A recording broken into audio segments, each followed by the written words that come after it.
ആൻഡമാൻ കടലിലും ബംഗാൾ ഉൾക്കടലിന്റെ തെക്കൻ ഭാഗങ്ങളിലും ഇന്ന് കാലവർഷമെത്തും. ഈ പ്രദേശങ്ങളിൽ മൺസൂൺ കാറ്റ് വീശി തുടങ്ങിയെന്നും മറ്റ് ഘടകങ്ങൾ അനുകൂലമാണെന്നും കാലാവസ്ഥാ വകുപ്പിന്റെ മുന്നറിയിപ്പുണ്ട്. ഇടതൂർന്ന കാർമേഘങ്ങൾ എത്തിത്തുടങ്ങിയതായി കാലാവസ്ഥാ വിദഗ്ധർ വ്യക്തമാക്കി. കേരളത്തിൽ മെയ് 26 തന്നെ കാലവർഷമെത്തുമെന്ന് കേന്ദ്ര കാലാവസ്ഥാ വകുപ്പ് അറിയിച്ചിരുന്നു. മെയ് 22 മുതൽ 30 വരെയും ദിവസങ്ങളിൽ എപ്പോൾ വേണമെങ്കിലും സംസ്ഥാനത്ത് മഴ തുടങ്ങിയേക്കാം. കഴിഞ്ഞ 6 വർഷത്തെ കണക്കുകൾ പരിശോധിക്കുമ്പോൾ 2023 കേരളത്തിലെ ഏറ്റവും വൈകി കാലവർഷം എത്തിയത്. അന്ന് ജൂൺ 8 തുടക്കം. 2020 ജൂൺ 5 വരുമെന്ന് പ്രവചിച്ചെങ്കിലും ജൂൺ 1 തന്നെ മഴയെത്തി. 2021 മെയ് 31 പ്രവചിക്കപ്പെട്ടെങ്കിലും ജൂൺ 3 കാലവർഷം എത്തിയത്. 2022 ഇത് മെയ് 29 2024 മെയ് 31 പ്രവചിച്ച് 30 തന്നെ മഴയെത്തി. 2025 മെയ് 27 പ്രവചനം ഉണ്ടായിരുന്നെങ്കിലും മെയ് 24 തന്നെ സംസ്ഥാനത്ത് കാലവർഷം ആരംഭിച്ചു. 16 വർഷത്തെ ഇടവേളയ്ക്ക് ശേഷമായിരുന്നു ഇത്രയും നേരത്തെ കേരളത്തിൽ കാലവർഷം എത്തിയത്. ഇതിനിടെ സംസ്ഥാനത്ത് മഴ ശക്തമാകുകയാണ്.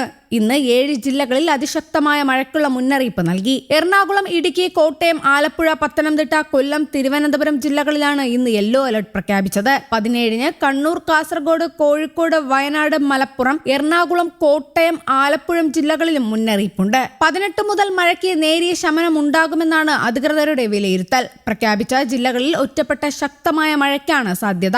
24 മണിക്കൂറിൽ 64.5 മില്ലിമീറ്റർ മുതൽ 115.5 മില്ലിമീറ്റർ വരെ മഴ ലഭിക്കുന്നതിനെയാണ് ശക്തമായ മഴ എന്ന് അർത്ഥമാക്കുന്നത്. ഉരുൾപൊട്ടൽ, മണ്ണിടിച്ചിൽ, മലവെള്ളപ്പാച്ചിൽ എന്നിവയ്ക്ക് സാധ്യതയുള്ള പ്രദേശങ്ങളിൽ താമസിക്കുന്നവർ സുരക്ഷിതമായ സ്ഥലങ്ങളിലേക്ക് മാറണം. നദിക്കരകളിലും അണക്കെട്ടുകളുടെ കീഴ്പ്രദേശങ്ങളിലും കഴിയുന്നവർ അപകട സാധ്യത മുൻകൂട്ടി കണ്ട് സുരക്ഷിത സ്ഥാനങ്ങളിലേക്ക് മാറാൻ തയ്യാറാകണം. പകൽ സമയത്ത് തന്നെ ഇത്തരം ദുരിതാശ്വാസ ക്യാമ്പുകൾ തുറന്നു എന്ന് ഉറപ്പാക്കി അങ്ങോട്ട് മാറാൻ ശ്രദ്ധിക്കണം. ഇതിനായി തദ്ദേശ സ്ഥാപനങ്ങളിലെയും റവന്യൂ വകുപ്പിലെയും ഉദ്യോഗസ്ഥരുമായി ബന്ധപ്പെടാം.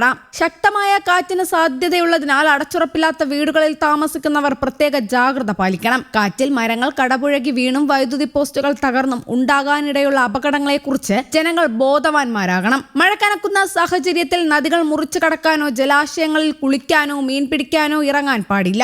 ജലാശയങ്ങൾക്ക് മുകളിലെ മേൽപ്പാലങ്ങളിൽ കാഴ്ച കാണാനും സെൽഫി എടുക്കാനും കൂട്ടം കൂടി നിൽക്കരുത്. വിനോദസഞ്ചാരികളും കർശന നിയന്ത്രണങ്ങൾ പാലിക്കണം. മലയോര മേഖലകൾ, വെള്ളച്ചാട്ടങ്ങൾ തുടങ്ങിയ പ്രദേശങ്ങളിലേക്കുള്ള യാത്രകൾ മഴ മുന്നറിയിപ്പ് മാറുന്നതുവരെ പൂർണ്ണമായും ഒഴിവാക്കാൻ നിർദ്ദേശമുണ്ട്. അത്യാവശ്യമല്ലാത്ത മറ്റ് യാത്രകളും ജനങ്ങൾ പരമാവധി ഒഴിവാക്കാനാണ് അധികൃതരുടെ നിർദ്ദേശം. ജലാശയങ്ങളോട് ചേർന്ന റോഡുകളിലൂടെയുള്ള യാത്രകളിൽ ജനങ്ങൾ പ്രത്യേക ജാഗ്രത പാലിക്കണം. അറ്റകുറ്റപ്പണികൾ നടക്കുന്ന റോഡുകളിലും ഡ്രൈവർമാർ ശ്രദ്ധ പുലർത്തണം. മഴക്കാലത്ത് റോഡ് അപകടങ്ങൾ വർദ്ധിക്കാൻ സാധ്യതയുള്ളത് മുന്നിൽ കാണണം. കവിഞ്ഞൊഴുകുന്ന വെള്ളക്കെട്ടുകൾക്ക് സമീപം വാഹനമോടിക്കാൻ ശ്രമിക്കരുത്. പൊതു ഇടങ്ങളിലും സ്വകാര്യ സ്ഥലങ്ങളിലും അപകടാവസ്ഥയിൽ നിൽക്കുന്ന ബോർഡുകൾ, പോസ്റ്റുകൾ എന്നിവ സുരക്ഷിതമാക്കണം. അപകടാവസ്ഥകൾ ഉദ്യോഗസ്ഥരുടെ ശ്രദ്ധയിൽപ്പെടുത്തണം. അടിയന്തര സാഹചര്യങ്ങൾ നേരിടാൻ കേരളത്തിലെ എല്ലാ ജില്ലകളിലും 24 മണിക്കൂറും കൺട്രോൾ റൂമുകൾ സജ്ജമാക്കിയിട്ടുണ്ട്.